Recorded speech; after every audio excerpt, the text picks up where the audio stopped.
These are not your average sliders. This is a fall apart tender Mississippi pot roast layered with a rich melted Gruyere and a buttery golden crust that'll have your guests begging for more. Stick around because I'm going to walk you through this recipe step by step for this viral classic. Let's start with the flavor base. Dice one whole onion, and you want to make sure that this is rough chopped. Next, you're going to dice one shallot, two celery stalks, and again, everything can be rough chopped. You want to get nice slices on it. Two carrots and three garlic cloves. And the garlic, of course, you want to make sure that you chop the garlic up real fine because you don't want big pieces of garlic in this, even though everything is going to melt down really, really well. And this is just going to add so much rich flavor to this beautiful chuck roast. Okay. Man, I am so excited about this one, y'all. It's going to be absolutely delicious.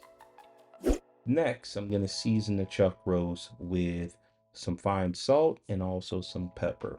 And I want to make sure I season all sides, but I'm not going to add any coarse salt. And the reason why is because the other ingredients that I'm going to add to it is packed with flavor, and it also has some additional sodium in it. You get your skillet out and you want to make sure you get that oil nice and hot. I'm using avocado oil for this particular recipe.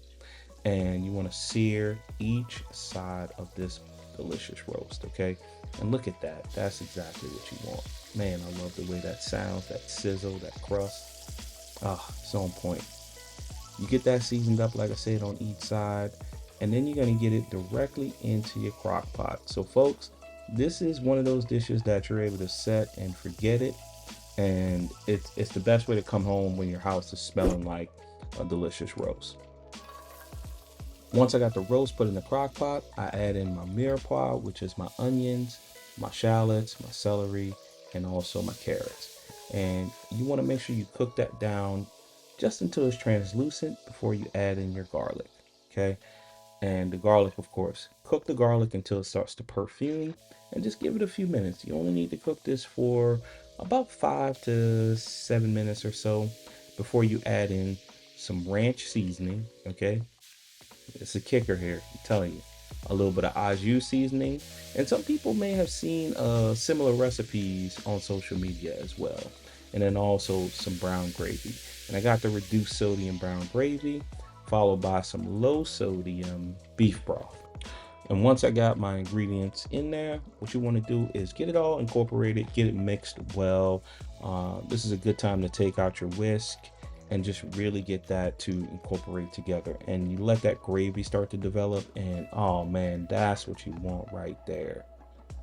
That looks so delicious. Once you have that, you take that gravy, you pour it right over top of that beautiful roast in the crock pot, and just look at that. Come on, y'all. Then you want to add in some pepperoncinis, and you want the whole jar. And if you can get the mild, go ahead and get the mild. Unless you like spicy, by all means, have at it. A half a stick of butter, and then you want to cover it, okay? You cook it low and slow, 2 hours on high, 4 hours on low, and the meat comes out just absolutely perfect. Look at that. Oh man, you get in there and you shred it if you have some pieces that are a little bit together, but this is on point.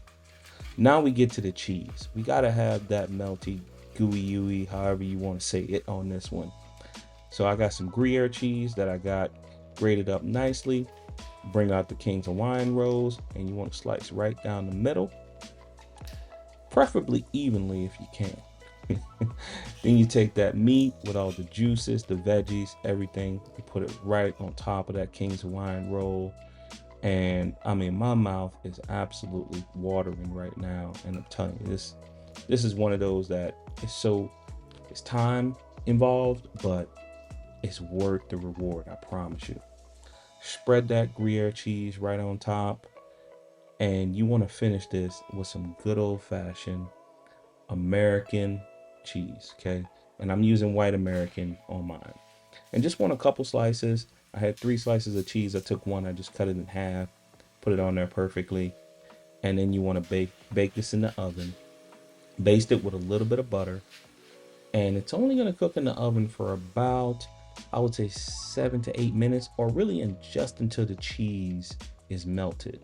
But finish it off with a little bit of Parmesan cheese right on top of that bun. I mean, come on, man, just take a look at that. That right there is on point. Then we get this bad boy in the oven.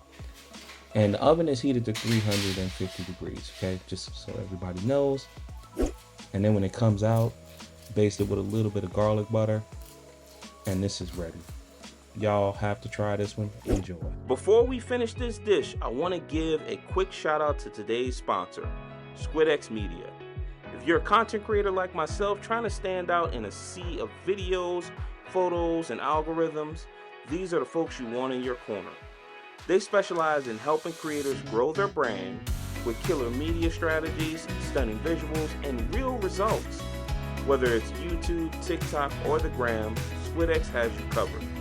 Check them out at squidxmedia.com and tell them I sent you. Now back to the video.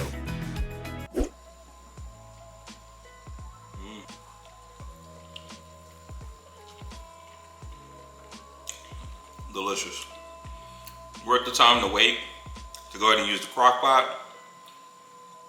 It's got spicy, sweet from the bread, the cheesiness from the cheese, and then that Gruyere, delicious. Try this, simple, absolutely delicious. You guys will love it. And as I always say, on to the next one.